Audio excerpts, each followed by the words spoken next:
শাকিবের নায়িকা হবেন সাবিলা নূর। ঢালিউড সুপারস্টার শাকিব খানের পরবর্তী সিনেমার নায়িকা হবেন জনপ্রিয় অভিনেত্রী সাবিলা নূর।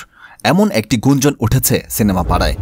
ইতোমধ্যেই এই নায়কের সর্বশেষ ব্লকবাস্টার দুটি সিনেমা প্রিয়তমা ও তুফান এর প্রস্তাব ফিরিয়ে আক্ষেপে পড়ছেন এই অভিনেত্রী। সম্প্রতি এক সাক্ষাৎকারে প্রিয়তমা ও তুফান সিনেমা ফিরিয়ে দেওয়ার বোকামি হয়েছে বলে মন্তব্য করেন সাবিলা নূর। তিনি বলেন, এখন মনে হচ্ছে সিনেমা দুটি না করা ছিল আমার জন্য অনেক বড় বোকামি। প্রিয়তমা সুপার ডুপার হিট হয়েছে, আর তুফান তো এখন চারিদিকে ঝড় তুলেছে। রায়হান রাফির কাজে সবসময় আলাদা ডাইমেনশন থাকে, আর মোস্ট ইম্পর্টেন্টলি আমাদের দেশের সুপারস্টার শাকিব খানের সাথে কাজের সুযোগ হাতছাড়া হয়েছে।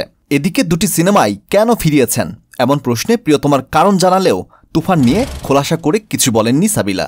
তিনি বলেন, প্রথম ছবি প্রিয়তমা করতে পারেনি সময়ের জন্য।